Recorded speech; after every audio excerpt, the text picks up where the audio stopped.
sua vida. Então vamos lá, versículos 11 a 13, está escrito assim: os fariseus vieram e começaram a interrogar Jesus. Para pô-lo à prova, pediram-lhe um sinal do céu. E ele suspirou profundamente e disse: por que essa geração pede um sinal miraculoso? Eu lhe afirmo que nenhum sinal lhe será dado. Então se afastou deles, voltou para o barco e foi para o outro lado.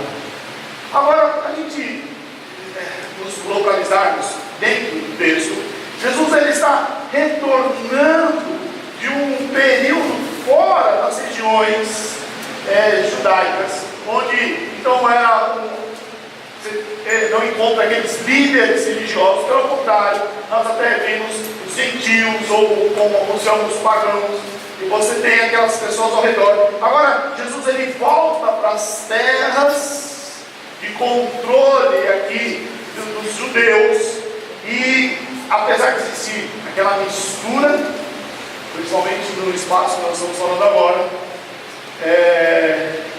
ele está retornando a enfrentar, a lidar com o povo judeu novamente. E a multiplicação dos pães e peixes, aquele banquete, vamos colocar assim, entre os gentios, foi um ponto culminante, porém foi o final ali. Agora ele começa, ou ele volta a tratar com os judeus. E logo de cara, ele enfrenta já oposições dos líderes religiosos, aqui os fariseus. Então, quando ele pisa novamente em terra, volta aonde? Volta onde ele tinha parado. Não sei se os irmãos lembram que quando Jesus ele se afasta, ele teve que explicar por que os discípulos dele comiam sem lavar as mãos, sem cumprir toda uma cerimônia. E agora, ele chegou, fez o pessoal falar assim: ó, Senhor Jesus, como vai? Tudo bem? Quanto tempo? O que o pessoal faz com ele? Volta a questionar. Então, como eu já mencionei, o ápice aqui no capítulo 8 vai ser o reconhecimento de Jesus, o reconhecimento de que Jesus Cristo é o Messias pelos discípulos à frente, daqui duas mensagens. Mas esses textos, eles são importantes nós entendermos, olharmos muito bem, e principalmente a forma de pensar do judeu, para chegar nesse ápice, e você ver como que a palavra do Senhor, o ensinamento de Jesus Cristo, ele é maravilhoso. Sendo assim, nesses 3 versículos nós temos uma narrativa de homens que não conheciam Jesus. E eu não quero ser o advogado desses homens, mas deixe eu explicar algo para vocês. Esses homens estavam fazendo exatamente o que era esperado que eles fizessem.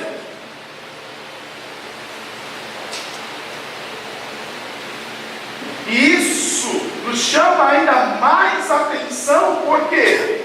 Porque o fato de reconhecer o Senhor Jesus, reconhecer Cristo como Messias, é algo que não é próprio do homem, é uma ação sobrenatural sobre o homem. Então, eu dividi em 3 partes, ou seja, nos 3 versículos, para ficar mais fácil a compreensão do que é esperado do homem sem Deus. E você que anota o versículo 11, a primeira parte do versículo 11, está assim: o entendimento do homem sem Deus, ele é uma provocação ao Senhor. Então vamos repetir o versículo 11. Está escrito assim, ó: os fariseus vieram começaram a interrogar Jesus para pô-lo à prova, pediram-lhe um sinal do céu. Então é óbvio que o fariseu, em seu estado natural, ou seja, de rebeldia, de distanciamento do Senhor, longe do Senhor, eles estavam aqui para armar uma armadilha. Os fariseus não estavam estavam ali com a intenção, vamos conhecer Jesus. Não, sabemos que no fundo a sua motivação era o quê? Conseguir provas para desmascarar o profeta Jesus. Se você percebeu bem, eu usei um termo profeta. Para um judeu, Jesus ele estava na mente dele, a forma de encontrar Jesus é como um profeta vindo de algum lugar. Então, quando nós olhamos aqui interrogar, e eles foram interrogar Jesus, o tom desse termo, ele mostra que é algo hostil. Eles não foram simplesmente perguntar, eles queriam desqualificar. Você já vendeu o seu carro alguma vez? Tem aqui ninguém que trabalha com revenda de carro, né? Compra e revenda de carro. É impressionante a capacidade de um vendedor de carro, porque ele consegue pegar o mesmo produto e dizer que esse produto é o melhor produto que existe, e que sem esse carro você não é gente, você não pode ser feliz, você está perdendo tempo nessa vida. Ele começa, porque esse carro tem isso, aquilo. Muito bem, você compra o carro, passa 2 dias você não quer mais o carro, e aí você procura o mesmo vendedor, e você fala, está vendo esse carro que você disse? Começa a pôr um monte de coisas, e aí ele fala, muito bem, esse carro, ele não é bom não, porque tem isso.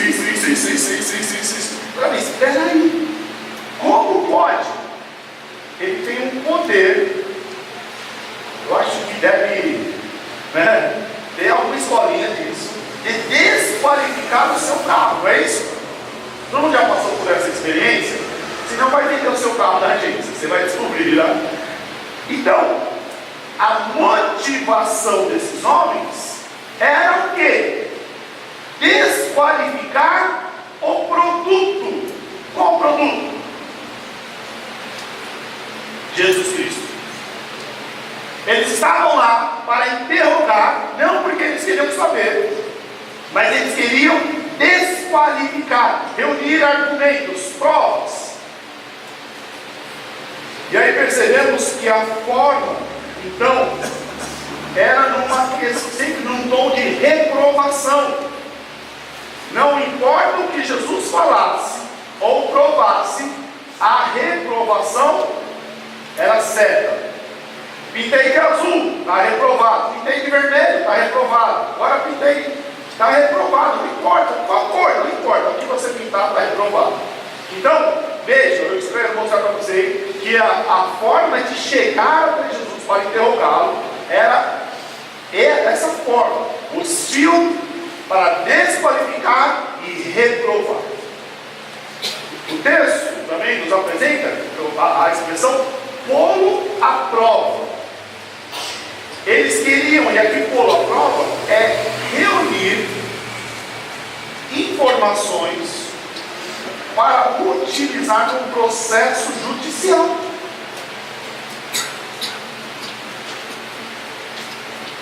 Os judeus, eles não concordavam com Jesus profeta. Agora, vamos pensar, ou tentar pensar, como a mente de um judeu ali no primeiro século, olhando para Jesus, sem ter a ação do Espírito Santo regenerador na mente, ou seja, um judeu cego para Cristo. Ele deve ter visto que Jesus ensinava um ensino diferente. Olha lá no capítulo 1, versículo 22, ele ensinou isso. Não, o ensinamento dele é diferente. Jesus, ele perdoava pecados, coisas que eram um absurdo para o judeu. Quem pode perdoar o pecado? Deus. E Jesus mostrou isso. Jesus interpretava de forma diferente dos líderes religiosos o jejum, no sábado. Na cabeça daquele judeu, como que estava? Como que pode? Os costumes eram diferentes, eles não respeitavam os costumes, acabamos de falar, eles comiam sem lavar as mãos. Jesus, ele tinha comunhão com cobradores de impostos, com pecadores, que todo mundo sabia que era pecador. Ele acabou de vir de uma viagem dos gentios e agiu com misericórdia, graça lá. Então, para um judeu, como ele poderia aceitar um camarada assim, se dizendo que era profeta do Deus de Israel? E eu não estou querendo ser advogado de judeu aqui, tá? Só estou querendo mostrar a incapacidade natural do judeu. Ele estava cumprindo o papel dele, porque era esperado que o judeu e os líderes religiosos, mesmo que forma equivocada, preservasse o judaísmo. E aquelas coisas diferentes para um judeu, ele talvez, mas quem é esse Jesus? Que tipo de profeta é esse? E ainda mais, ele vem da onde esse poder dele? E aí, daqui a pouco o texto vai nos mostrar que eu falo, ele faz tudo isso com qual poder? Do diabo.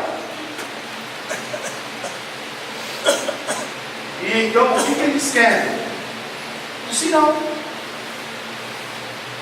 Dá um sinal do céu. E agora a gente vai falar que tipo de sinal era esse, se dá, para a gente definir que tipo de sinal que eles estão pedindo. Mas eles querem uma prova de quem é esse Jesus, que tipo de profeta que é esse Jesus. Assim, uma questão nos sobra hoje, para nós pensarmos hoje. É pecado, por exemplo, pedir sinal para Jesus? Nós, como bons brasileiros, com uma cultura formada através de portugueses, africanos e índios, temos algumas superstições, né? Vou esperar mais 3 ônibus, se não passar o ônibus certo eu vou embora porque Deus não quer. O sinal, não é? Não, vou esperar mais 5 minutos, senão é porque Deus não quer. Eu vou aqui, se tiver algum carro, gato preto não, né? Porque nós somos crentes, não tem isso, né? Mas nós vivemos também buscando confirmações de Deus para a nossa vida. E não são poucas as vezes que as pessoas chegam no nosso gabinete e falam: Senhor, Deus está abençoando. Por que Ele está abençoando? Nossa, porque aconteceu isso, é uma prova. Passa-se algum tempo que a gente vê que não era bem Deus abençoando, mas era Deus incluir essa pessoa no momento de provação e muita dor e sofrimento.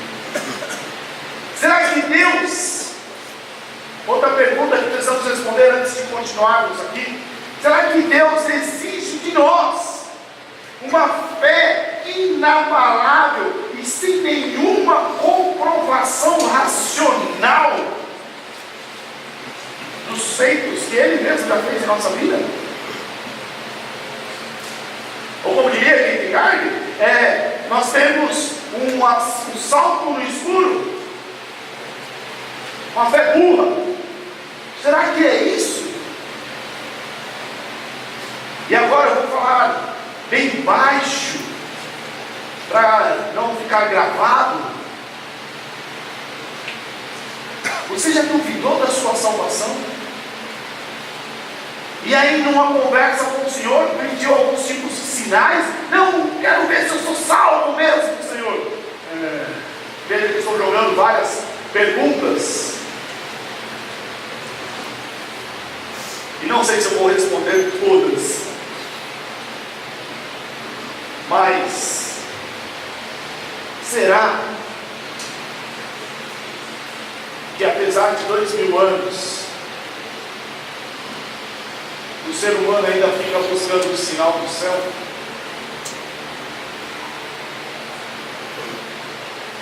Eu acredito que não pecamos ao buscarmos de forma racional a comprovação dos feitos de Deus em nossa vida.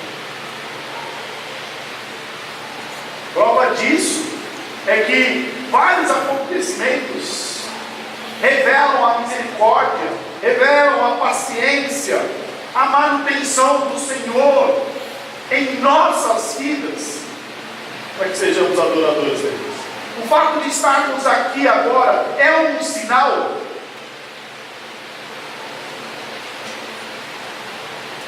Onde você poderia estar agora? O fato de estarmos adorando ao Senhor e não outros deuses, ou outros tipos de deuses que existem por aí, no nosso próprio país, no nosso contexto. Será que isso é um sinal? Será que o desejo por uma vida santa, uma vida aprovada pelo Senhor, será que esse desejo também é um sinal da ação de Deus em nós? Mais uma vez, perguntas que precisam de respostas.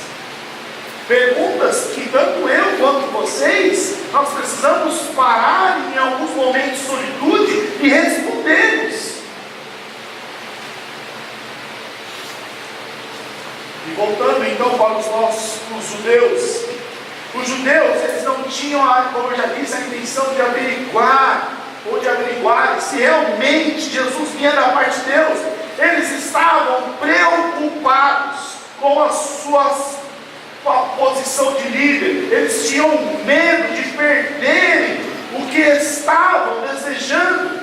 Então, os sinais que eles estavam pedindo para Deus em nada tinha a ver com o Senhor, mas tinha a ver com o que eles queriam. Quer ver? Se nós olharmos, não precisa abrir, mas em Mateus 27, versículos 17 e 18, está escrito assim: Pilatos perguntou à multidão que ali se havia reunido: qual desses vocês querem que lhes solte? Barrabás ou Jesus, chamado Cristo? E aí olha só o que o texto diz. Por que Pilatos faz essa pergunta? Porque sabia que o haviam entregado por inveja.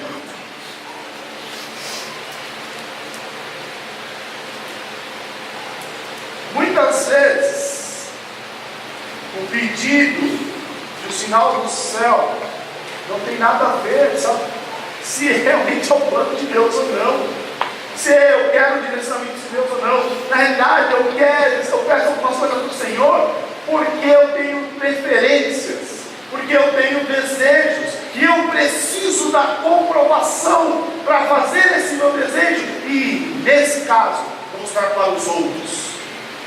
O Senhor me falou, e aí você vai e faz tal coisa. Ah, mas por que você fez isso? Ah, porque Deus. E aí a culpa agora é de Deus. Então o pedido aqui de um sinal do céu também era uma armadilha. Os fariseus aqui, eles estavam pensando, planejando como desqualificar Jesus.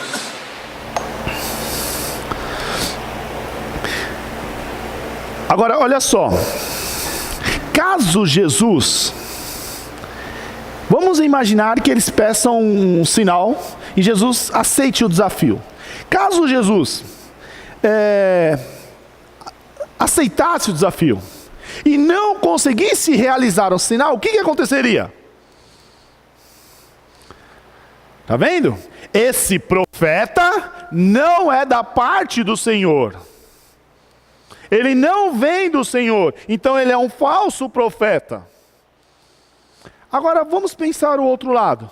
Caso Jesus aceitasse, esse pedido e realizasse o sinal do céu, sabe o que aconteceria?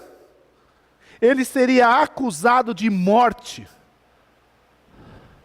conforme a lei, em Deuteronômio capítulo 13, versículos de 1 a 5, eu quero ler para vocês.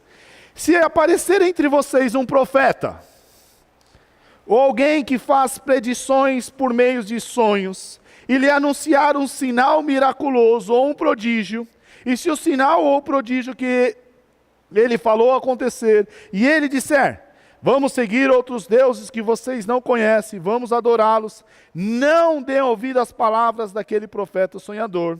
Ou o Senhor, o seu Deus, está pondo vocês à prova, para ver se o ama de todo o coração, de toda a alma. Sigam somente o Senhor, o seu Deus, e temam a Ele somente. Cumpram os seus mandamentos e obedeçam-no, sigam-no e apeguem-se a Ele. Aquele profeta, o sonhador, terá que ser morto, pois pregou rebelião contra o Senhor, contra o seu Deus, que os tirou do Egito e os redimiu da terra da escravidão. E ele tentou afastá-lo do caminho que o Senhor, o seu Deus, lhe ordenou que seguisse. Elimine o mal no meio de vocês. Deuteronômio capítulo 13, versículos 1 a 5. Ou seja, Jesus fazendo o sinal, isso não mudaria o fato do que eles pensam sobre o ensino de Jesus.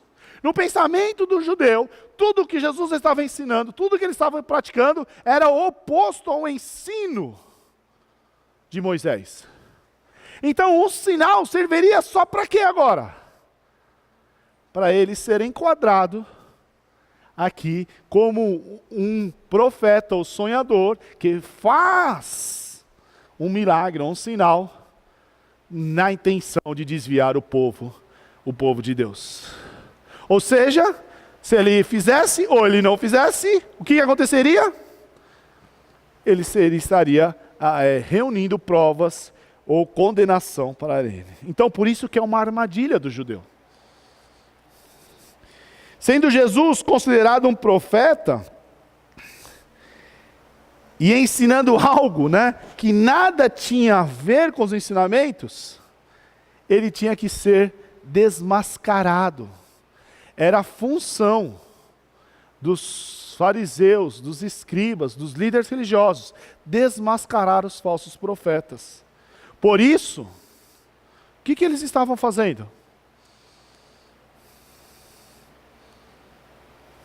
O que é esperado que eles façam. Aqueles homens, eles estavam lutando contra Deus, é óbvio, sabemos disso, porque temos a história agora. Eles queriam uma comprovação, eles não queriam uma comprovação de que Jesus realmente era Deus, eles queriam uma prova para desqualificar e condenar Jesus. Agora, meus irmãos, isso nos apresenta ou nos ensina que nós conhecemos Jesus hoje.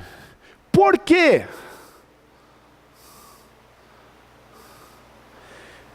Porque houve sim uma ação de Deus nas nossas vidas. Porque o homem sem Deus, ele não pode entender Jesus como o Messias prometido. O homem, da sua forma natural, seguindo o seu estado natural, pecaminoso e afastado do Senhor, morto, cego, ele não tem condições.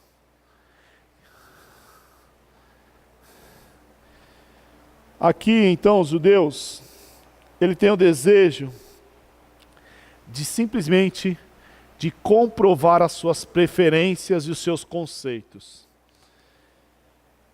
Hoje em dia, eu acredito, como eu já disse, que muitos buscam confirmação do Senhor para suas preferências e seus desejos. Estou falando mesmo de pessoas, inclusive dentro das igrejas, que tem a sua mente regenerada, mas por causa de um coração endurecido ou envolvidos pela artimanha desse mundo, não enxergam os sinais do Senhor, mas buscam sinais para continuar os seus próprios desejos, seus próprios caminhos. Agora, olhando para o versículo 12, nós temos uma resposta, mas muito objetiva, sábia e para os nossos dias dura. Por que eu digo para os nossos dias dura? Porque hoje, infelizmente, as pessoas parecem gelinho. Todo mundo sabe o que é gelinho? Cheio de não me toque, né? Fica aquele negocinho dói assim tal. Então não...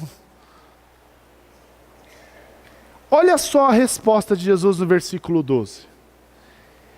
Ele suspirou profundamente e disse: por que essa geração me pede um sinal miraculoso? Olha a resposta. Não vai ter nada não, pronto.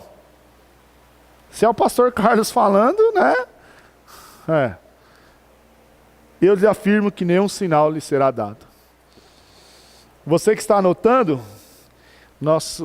se você quiser deixar registrado agora, o homem sem Deus não conseguirá enxergar os sinais que apresentam Jesus como Messias, tá? Esse seria. E eu acredito que esse estado é a maioria da humanidade hoje. Não consegue enxergar. Não lhe será dado nenhum sinal. Antes, porém, para a gente entender esse sinal aqui pode ser uma referência a um milagre de Deus, ou pode ser um pedido de que Jesus fizesse um sinal celeste, vai cair fogo do céu agora. Ah, você quer um sinal?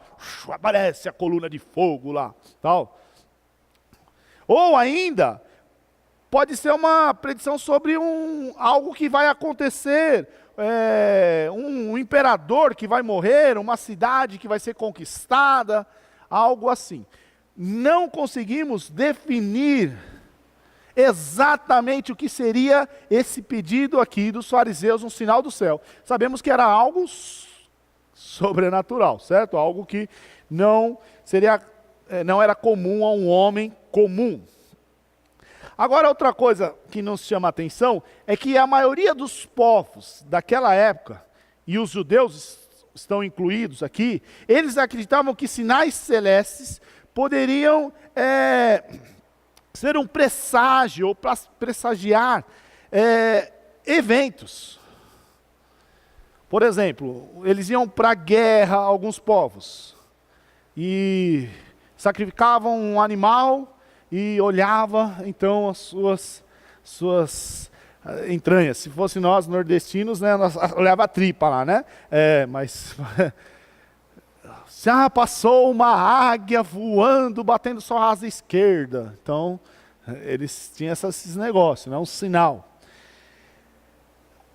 Deuteronômio, no capítulo 18, nós não vamos ler, ele proíbe essas coisas, essas adivinhações. Contudo, olha só que contradição. Os judeus, eles acreditavam na astrologia. Nessa época, a astrologia, ela mostrava algumas coisas. Deixa eu ver se tem alguma coisa bem parecida, distante, mas parecido hoje. Aquele crente que olha o signo, eu acho que não é astrologia, né? Não tem isso, Tem não, tem? Tem crente que olha o signo? Que signo que você é, Lúcia? Muito bem. Ufa, né? Já pensou se ela responde? Tá bom. Então os judeus, eles tinham essas... Agora, lógico que é uma diferença de astrologia com seus signos aí.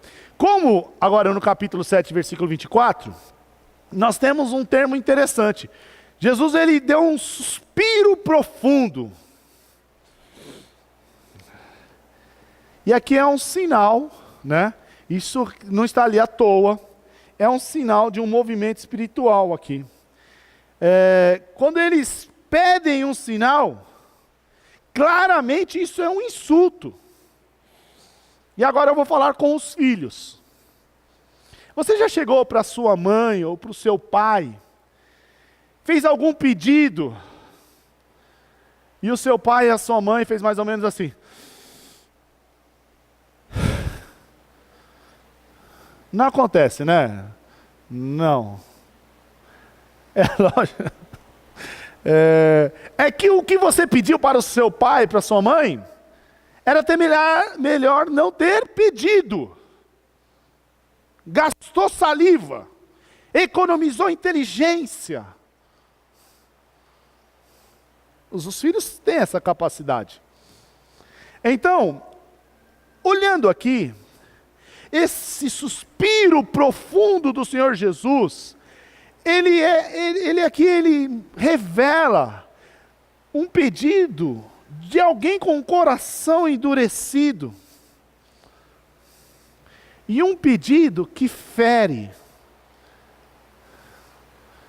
Um pedido que machuca. Aquelas pessoas pedindo ao Senhor Jesus, realmente foi um insulto. E ao mesmo tempo, tem a reprovação ou um tom de juízo do que viria agora dito pelo Senhor Jesus.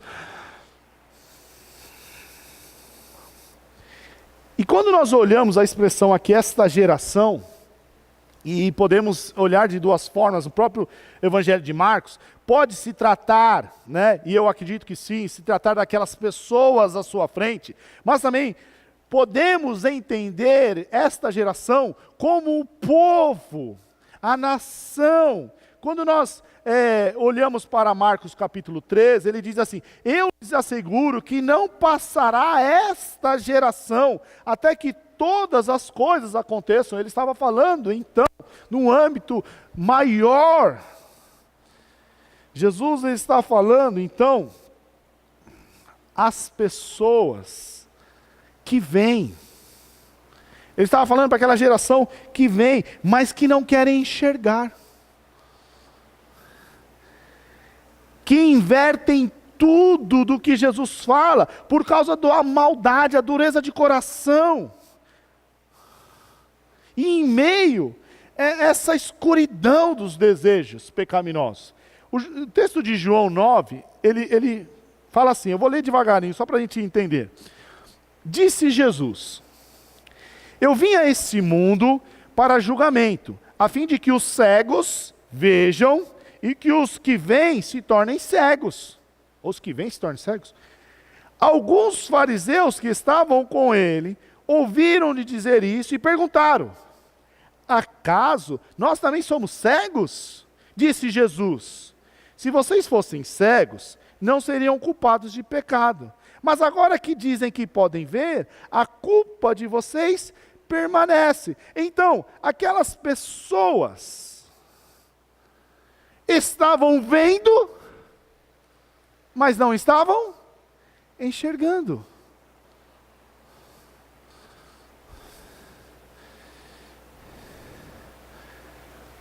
Eu fico imaginando que isso seria uma das piores coisas para um ser humano. Algo apresentado, algo explícito, as pessoas podem olhar, ver, mas não podem enxergar.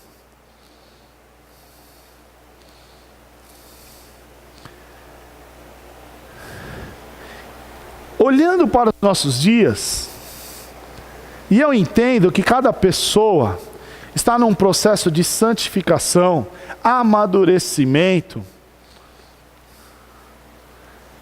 Olhando para então os nossos dias dentro da igreja, às vezes eu tenho essa impressão, onde é exposto, é pregado, é ensinado e às vezes desenhado. Mas o que acontece? Não enxergam.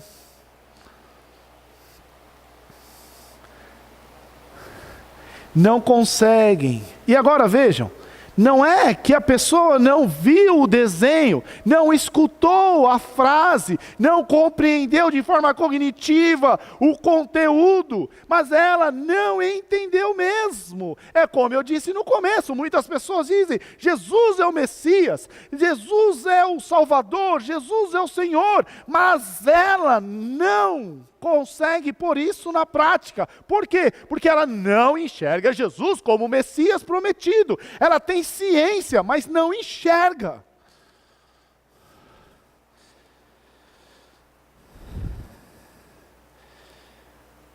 No texto, como foi lido pelo João Capucci, texto de Marcos, de Mateus, ele traz algo a mais. Ele diz assim: uma geração perversa e adúltera me pede um sinal miraculoso, mas nenhum sinal lhe será dado a não ser o sinal de Jonas. E aí então ele fala, Jesus o retirou e os deixou. Então parece que existe um sinal. Será que existe uma contradição entre esses dois textos? Lógico que não. Esse sinal de Jonas não é um sinal para que a pessoa enxergue Jesus, mas aqui vai ser um sinal de condenação. Por quê? Porque Jesus veio, e a gente inclusive falou isso pela manhã. Jesus, o Salvador, o prometido, ele veio, ele morreu, ele foi sepultado, ficou 3 dias morto, o sinal de Jonas, 3 dias no ventre do peixe, ficou morto e ressuscitou, vivo está. Será que é possível então um cristão ficar cego aos feitos de Jesus, à voz de Jesus, aos ensinamentos de Jesus? Sim, basta olharmos para nós hoje. Quantas e quantas vezes nós desobedecemos o Senhor? O crente voltado para as coisas desse mundo, o desejo de ficar rico, o desejo de ter uma estabilidade, o desejo de ter paz, o desejo de ter o controle da sua vida, o desejo de ter poder, o desejo de ser reconhecido, o desejo de ter prestígio. Esses desejos cegam a pessoa para os sinais de Cristo.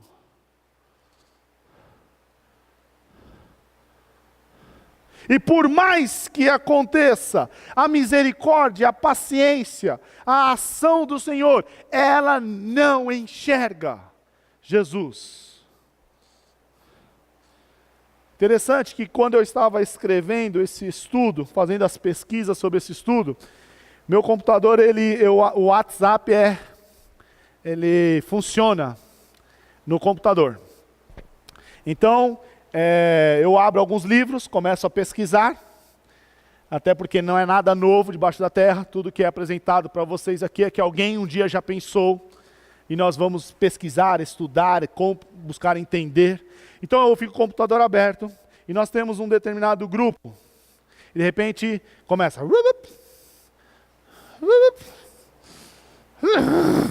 você começa, né, a ficar verde, e às vezes, alguns grupos combinam, vários grupos, e eu aqui, tentando raciocinar, e querendo olhar a graça do Senhor na minha vida, falando, será que Deus tem me dado sinais? Eu falei, não é esse WhatsApp que está me dando sinal. E eu começo, e aí eu comecei a lembrar, que naquele dia, eu pude fazer devocional com meu filho, e eu fiquei feliz por isso. Naquele dia eu tive um bom almoço. E eu comecei aquele maldito do WhatsApp. É o nome do barulho? Sei lá. Até que eu não me contive e propus até uma brincadeira em determinado grupo. Para toda reclamação que nós fizermos, ou seja, reclamação geralmente ela é originária de algum desejo que eu quero e não foi cumprido na minha vida, certo? Independente seja lícito ou ilícito. Não. E aí vamos fazer uma brincadeira. Para cada reclamação a gente tem que fazer 5 agradecimentos. Daí eu pequei, porque o grupo não quis brincar comigo, eu fiquei com raiva, reclamei, daí eu tive que pular 5. E esse era o contexto do que eu estava preparando. Eu acredito que às vezes acontece isso, ficamos tão assim, olhando para as coisas que desejamos, ou que achamos que temos direito, ou queremos, e esquecemos de olhar os sinais do Senhor nas pequenas coisas, como um simples prato de comida, todo dia.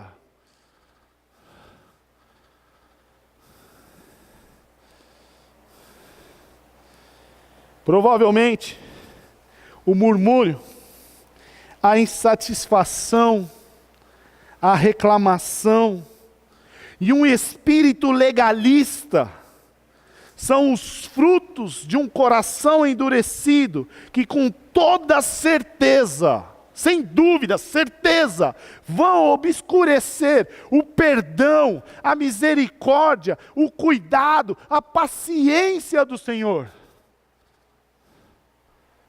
E esse parágrafo que eu escrevi agora, esse grupo de WhatsApp foi uma bênção na minha vida. Apesar de alguns amigos meus nem acreditarem no que eu disse. Agora, olhando para o versículo 13, nós temos a resolução. Depois de Jesus dar essa resposta, mostrar, você vê o quê? O resultado normal na vida de um homem sem Deus é o quê? Afastamento. E aqui nós temos muitas coisas para entender. Então, versículo 13. Então se afastou deles, voltou para o barco e atravessou para o outro lado. A sentença divina para aquele que busca o Senhor, ou busca sinais do Senhor, mas tem um coração endurecido, busca sinais do Senhor só para os seus desejos, quer buscar o Senhor só por suas preferências. Sabe o que é isso? Sabe qual é o resultado disso? Afastamento do Senhor. Em vez de chegar ao Senhor, se afasta do Senhor. Os fariseus aqui, eles são abandonados. Eles são deixados ao destino que eles mesmos, pelo coração duro, escolheram. Lembra da motivação que eles foram? Infelizmente, e aí, eu quero enfatizar isso. Infelizmente, muitos acreditam que o Senhor está sempre aos pés do pecador, esperando por um pedido de reconciliação e aproximação de Deus. Como se o Senhor estivesse ali, quase que ajoelhado, implorando, me aceite. Isso não é bíblico. E eu posso até agora, colocando a minha ênfase, é diabólico. Porque ninguém vai ao Senhor se Ele mesmo não for a pessoa. O homem sem Deus, se não tiver a ação de Deus, ele vai cada vez mais para onde, meus irmãos? Para longe do Senhor.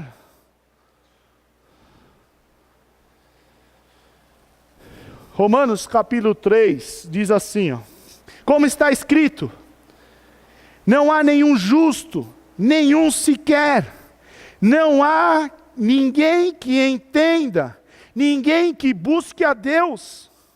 Todos se desviaram, tornaram-se juntamente inúteis. Não há ninguém que faça o bem, não há nenhum sequer. Será que eu estou falando a verdade? Abram aí, por favor, Romanos capítulo 3.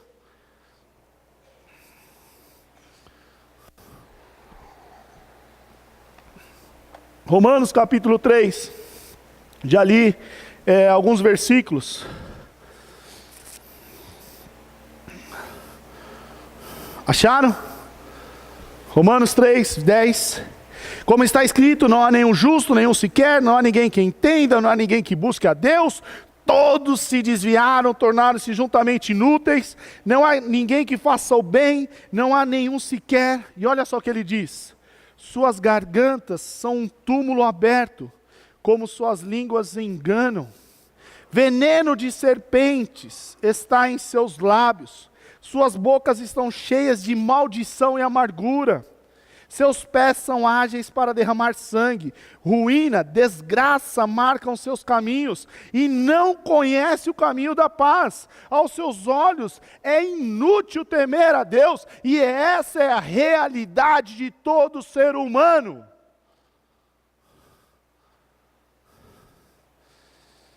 Deus não fica à espera do surgimento aqui da vontade do homem para buscá-lo.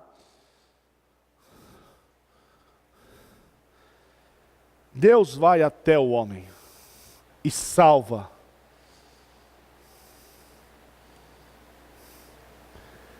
A diferença então está o quê? O homem, por natureza, ele se afasta de Deus. E Deus o abandona. Mas pela sua misericórdia, Ele escolheu alguns. Para quê? Para resgatar dessa realidade. John Piper disse que se abríssemos as portas do inferno e falasse para aquelas pessoas: saiam, venham para o Senhor, sabe o que elas diriam? Não, porque elas querem viver para si, seus próprios desejos, ainda que a consequência seja morte e destruição. O homem natural está afastado de Deus e cada vez mais, caso não haja aproximação do próprio Senhor, ele se afastará de Deus. Isso deveria ser algo para que a gente dobre os nossos joelhos. Para que a gente realmente, se eu estou aqui hoje, é porque esse Deus maravilhoso me resgatou. Se eu enxergo o Senhor hoje, é porque eu fui alvo desse tão grande amor, dessa graça. Por isso, não existe um patamar de descanso, de inércia. Ou estamos nos aproximando de Deus, ou estamos nos afastando de Deus a cada dia. Ainda que, domingo após domingo, eu possa estar sentado aqui, ouvindo do Senhor, escutando do Senhor, mas ainda entregues aos meus desejos e preferências, buscando o Senhor só para confirmar aquilo que eu quero para esse mundo, e não o que Ele quer para a minha vida. Assim eu concluo, meus irmãos, de quantos sinais ainda precisamos? O que precisamos para que Jesus seja o Messias na nossa vida? Opa, olha o que eu disse, para que Jesus seja o Messias, e não para que eu simplesmente saiba que Ele é o Messias.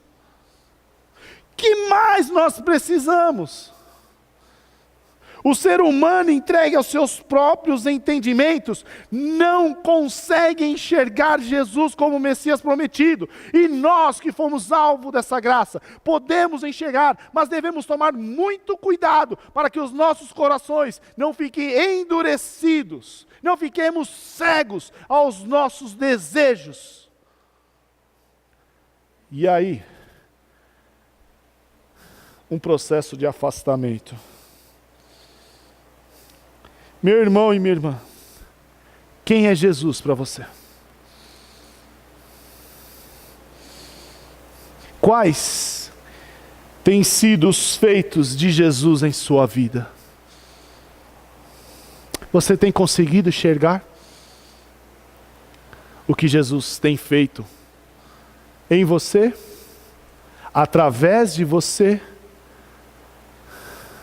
e ao seu redor? Lembre-se, não precisamos de mais nada, porque se estamos adorando agora, é porque já fomos alvo dessa graça e enxergamos a Cristo. Então tomemos a decisão, e eu vou repetir, tomemos a decisão de colocar Jesus como o Senhor da nossa vida. Chega de pedir sinais ou circunstâncias. Não precisamos mais disso. Que o Senhor, então, seja o Senhor de nossas vidas. Oremos. Senhor nosso Deus, Obrigado, ó Pai, porque um dia o Senhor nos resgatou, regenerando, Senhor, as nossas mentes, nos trazendo, Senhor, a verdade absoluta de que Jesus Cristo, seu Filho amado, morreu naquela cruz, sofrendo, Senhor, o castigo eterno, sofrendo, Senhor, a ira. E agora, Pai, trazendo-nos a condição de sermos filhos do Senhor. Obrigado, Pai, por tamanho sacrifício. Obrigado ao Senhor por ter nos livrado da cegueira. Obrigado ao Pai por um dia ter nos libertado de nós mesmos, dos nossos conceitos, dos nossos próprios desejos egoístas e limitados. Então, ó Senhor, rogamos a sua graça, imploramos, Senhor, a sua misericórdia sobre as nossas vidas, para que não só apenas as informações estejam em nossa mente, mas a decisão de seguir ao Senhor, de que Jesus Cristo seja o nosso Senhor. Nos abençoe, ó Pai, em nome de Jesus. Amém.